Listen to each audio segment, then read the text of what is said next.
Hello again, my name's Vic Giljus, and I'm here today to help you with your uh, getting rid of anxiety and being happier, uh, less depression, things like that.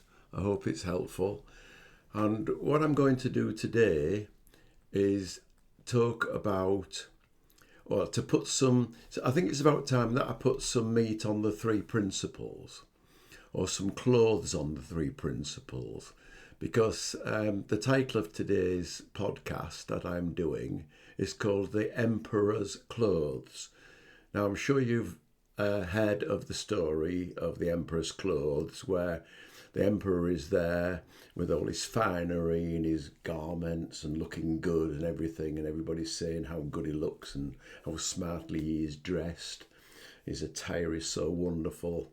But this little boy comes up and says to everybody, to everybody's fed upness, it's a good word, isn't it? Fed upness. The emperor's got no clothes on. And because the little boy, being innocent and not realising that he had to say certain things or be a certain way, told the truth. And that is what the principles is about. It is about telling the truth. And I'd like you to reflect, if you want to, how many times when, say, in your jobs, you've had to listen to the bosses who said, this is the policy, this is what's going to happen, or other people that say this is right and that's wrong, and you have to agree for all sorts of reasons, of course. But it's emperor's clothes because it's not true. And the point I want to make here is that the three principles is all about showing that a lot of the way in which we go about our lives, our thoughts and our awareness of things is to do with the fact that it's not true. It's emperor's clothes. So I'm going to use the principles as an example here of where we can often in our thoughts come down on the side of the emperor's clothes and see things that my computer's always doing this. I'll have to get rid of that. Sorry about that. And get well anyway, I forgot what I'm talking. But let's look at different groups of people. There is the positive thinking group. In fact, was it in the 70s or 80s, probably the 80s, 1980s, there was a lot of books on positive thinking, and everybody had to go around thinking positively, not negatively. And yeah, it's quite a movement for a while. I Can Do It, Bob the Builder. The thing is, well, personally, I think it's a stupid way of looking at things because we can get burnt out this way because we can kind of go doing things and because we're positive about it, but eventually just kind of grinding away at things. If they don't turn out what we want in the positive way, we can just get disillusioned. So with positive thinking, because it is just thinking, it is looking at fog. It's going down a rabbit hole, looking in the wrong place. It just leads to chasing fool's gold, gives us confusion. So we can sit and think positive thoughts, but where is that going to get us? It is, I suppose, better than thinking fearful thoughts and what have you, but how realistic is it? And so I'm not dissing positive thinking. I'm just taking, the ultimate stand here is to say it is thinking, and don't take your thinking too seriously because your thinking's made up. It's real for you, but is it how real is it? It is not the truth. So positive thinking, I don't know, I'm going to sit down and join that joyful choir. I'm going to go on a course to learn how to be happy. I'm going to go down the pub. I'm going to win that money at the betting shop. These are all positive thinking things. But how realistic is it? And it's nice in the moment, but when it does go wrong, then that's when the disillusionment with that type of thinking can, or the value of that type of thinking can kick in. So there is another group, the negative thinking group. And I think that is the one that most people go into, where they're saying, if I bear down on this, if I think harder, I'll win over the others. You see this in sport. And it's okay, it's very adversarial. I'm going to get them out of the game. I'm going to starve myself to look better, etc., etc. I'm going to use, etc. I'm going to use my strength of will to overcome this. I'm going to join that powerful group that's going on somewhere. Or I'm going to smash the windows of them snotty people over there. So really the negative thinking group, and it is negative thinking, is that thinking that you've just got to keep bearing down, that you're never strong enough, you've got to be totally powerful. It lasts for so long, but again, it's just burnout, because that is not us really. There is other things, other groups we could join, the Stoicism group. There's a lot to be said for the Stoicism movement. But again, being a Stoic, putting up with life because life is like that, well, life doesn't have to be like that. And holding back on your emotions because, you've got to be stoic and tough and resilient and all the rest of it. Well, we're human. And again, Stoicism is... we are natural. Our emotions have got to come out, and they do come out. And suppressing them is not a good thing. And looking at the world in a stoic way is kind of saying, well, that's how it is. Tough, isn't it? We must get on with it.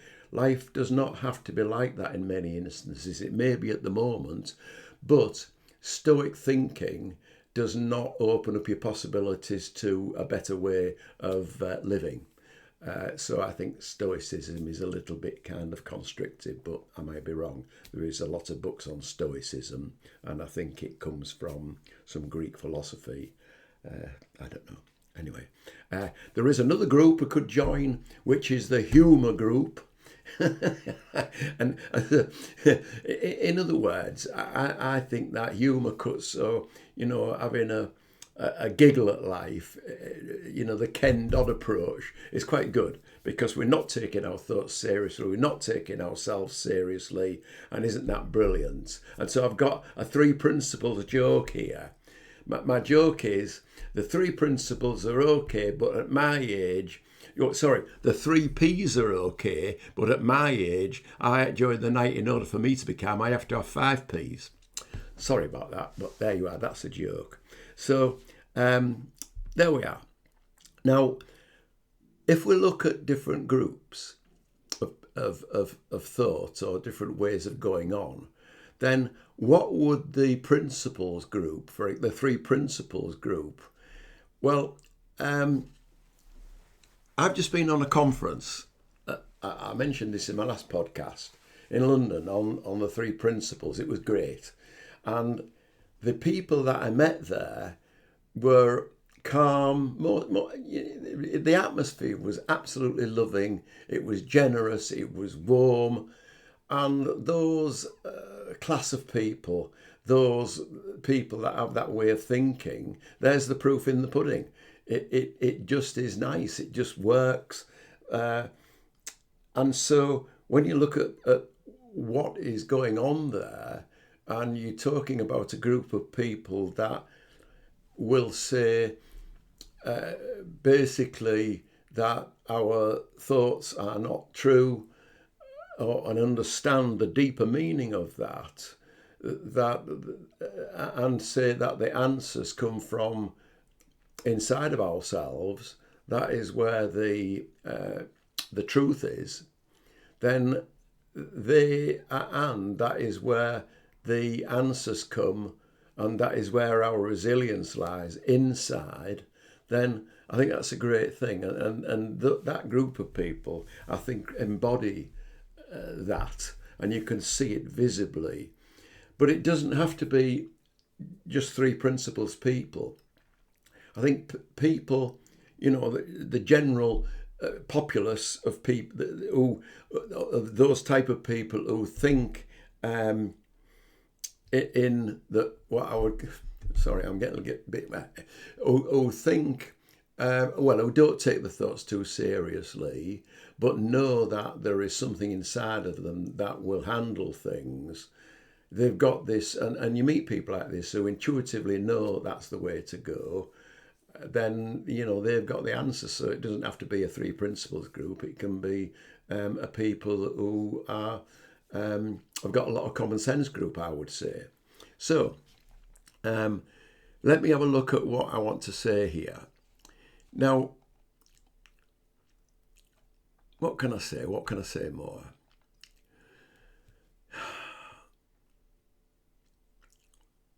Yeah, I'm best to illustrate this with a story. When I was at school, because I didn't go to a grammar school, so I'm sure I may age a bit here, because in my day you had to pass your 11 plus to go to what we called a grammar school, or what was called a grammar school, and those that didn't were left just in the other, the school I went to, like do the boys' hole, basically. So we were officially deemed not to be as clever as certain people who would pass their 11 plus, their scholarship to go to a grammar school. So there we were, great, it's official now, we're stupid, we're not as good as them. And that was, all that system has been abolished now, but then just think about it. What the government was doing was classifying people into two groups, the intelligent and the not so intelligent. And we knew it. And that had a big effect on us, but only had a big effect through the fact that if we believed that thought, if we believed what the system was telling us, and there again, it's emperor's clothes come into it, that, that wasn't necessarily the case. But going back to my story, what they did with us, so then you left school when you was 15 years of age. And what they did with us, they said to us, if you stay on another 6 months at school, then you can take, I forget what they call it, secondary modern school leaving certificate. And I took it and my wife took it. And I think both of us, too many subjects. Imagine, I passed 13 subjects. Can you focus with 13 subjects? But that was the situation. And in actual fact, so we might have been proud about that, but life soon showed us that when both of us went out into business or industry in our first jobs, myself being an apprentice fitter, we were soon confronted with the fact that those qualifications meant nothing because we hadn't been in grammar school and we hadn't got O levels and A levels and all the rest of it. So, there is my, still haven't finished the story, memory. So I stayed on for 6 months to do these secondary modern school leaving certificate. What surprised me about everything was that I actually really started to enjoy those 6 months at school. So what I'm saying was, although I did enjoy school, don't get me wrong, I thought school was okay, but there was always a bit of a tension, how I felt about myself in my peer group, having to meet a certain standard and all the rest of it. But when I'd left school, but stayed on for 6 months, the bets were off because I'd lost my peer group and it didn't matter whether I did good, bad or indifferent. And so I'd just kind of become my natural self. And I found that my natural self was more daredevil. I started going out into the gym. I started talking to the teachers more. I started relating to my fellow school boys. It was a boys' school. I can't say school girls, but we didn't have any girls. I had brothers and boys' school, so no wonder I'm the way I am. Anyway, there we go. So misogynistic, I suppose. So there's the reason I'm bringing this up is because I really noticed it at the time that I started to be happier. And because, then, even then, when I was 15 and a half, I just realised what my thoughts had been doing to me. My thoughts had been making me very anxious, very cautious, very inward, not very outward, not very creative, because I was just thinking all the time, what must I do to survive, to be okay in this system? And then when the system just said, oh, well, you've finished really, but you just got to carry on for another 6 months. That is, I think, a good example of how thoughts can change just like that. And to see that, oh, I thought this way one moment and now I think differently. And isn't it good to see the illusion of that type of thought and perhaps be curious about why we're thinking this new way? But the good thing is that I felt better, and that's the secret. You know when you're on the right track, when you're feeling better. So I've got one more story here, which is much further forward in time, about some students. I used to be in charge of an MBA course, a Master of Business Administration course at Nottingham University.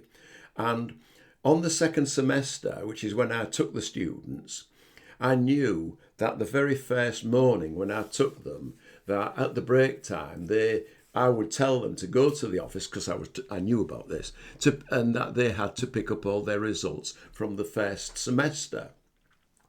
Now, let me explain this. When they came back on that second semester, having done the first semester and then taken their exams for their modules, on the morning, and they didn't know this. I knew that the office would have prepared their letters telling their results from the first semester. They didn't know.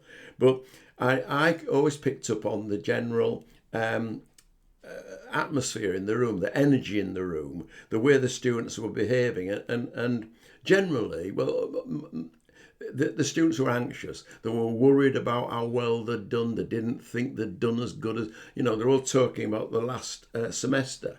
And, I didn't do so good in this, and blah, blah. Am I on the right course? Oh, dearie me. So the confidence levels was low. The anxiety levels were high. But then, what I used to say to them at the break time, oh, by the way, go to the office, because the office have now got your results, and go and pick them up. And because I knew what was going to happen, I used to chuckle when they came after the break back into the room. The atmosphere had lifted, the positivity was on the ceiling. In fact, I don't think the doors were wide enough for them to get their heads through. And the general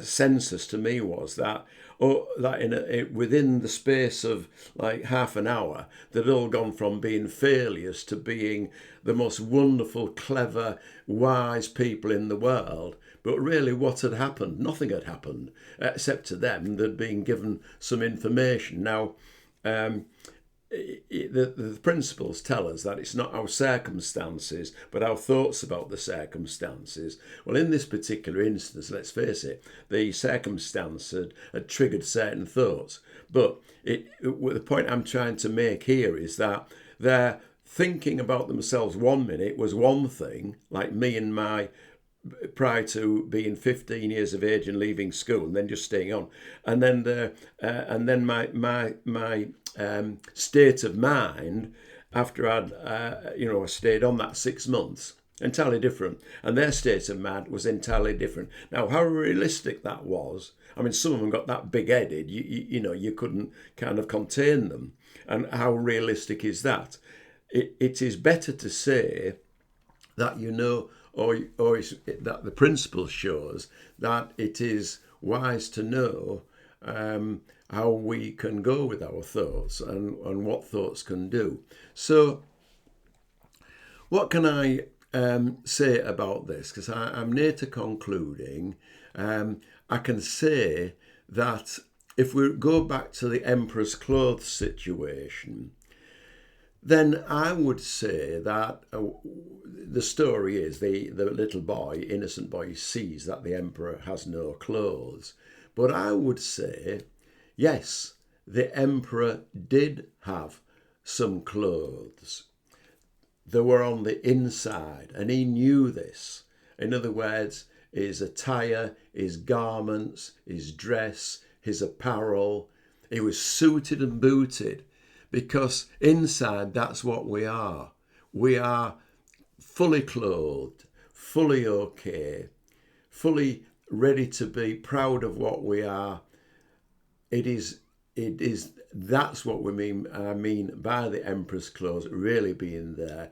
And just making this particular point is that, like the emperor, we are that too. That inside us, that's where the strength is. That's where the understanding is. It's all there.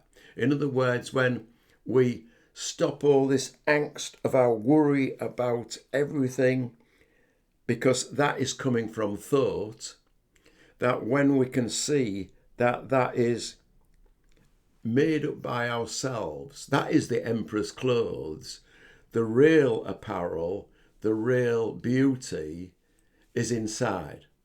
And that's what the principle shows, that as soon as we get away from the angst, in fact, noticing the angst is the signal. And that's a wonderful design that we're built to know that when we're like that, we can snap out of that, because there is a place to go, coming home to where we really are, where we are fully clothed and protected and very okay. And that is fine. So I've tried to go, well, I have not mentioned, I'll bring it to a close now. All I would say is that I want you to look, or hope you can look, at the times in your life when you are involved with a situation where it's emperor's clothes, where people, the system, your own thoughts, really, have got to be laid bare for what they are. Yes, what I was going to say was I've mentioned thought, but I've not mentioned consciousness. And so I will quickly mention that when we are in a low state of consciousness, we really can't see that we're up in our head, because we are totally locked in to the solidity of our thoughts. It's like ice, it's frozen. But that can evaporate and turn into nothing when we start to realise that that's the situation we're in. And it's very difficult to do when we're in a low state of consciousness. When our consciousness level raises, that is usually when we're in a clearer state of mind, and we can see more options instead of the no options that we're tied up with when we're in a low state of consciousness. And that is why when we look at pure consciousness, which is us, which is capable of observing the you and the Vic, in other words, all my conditioning, all my ego, all my psychology, which is what you've got too. We've all got that can often is what I would call gives us contaminated thoughts. So because of that, we can lose clarity. Whereas pure consciousness, and I'm going a little bit deep here, but I will talk about it, and I'm sure you understand all this. So I'm sorry, no, I don't wish to be patronising. So I know that you know this, because this stuff is natural. It comes naturally, and I'm just putting the meat around this, so I'm just putting the emperor's clothes on this. So thank you very much for listening. My love to you all. Hope to see you again. Thank you.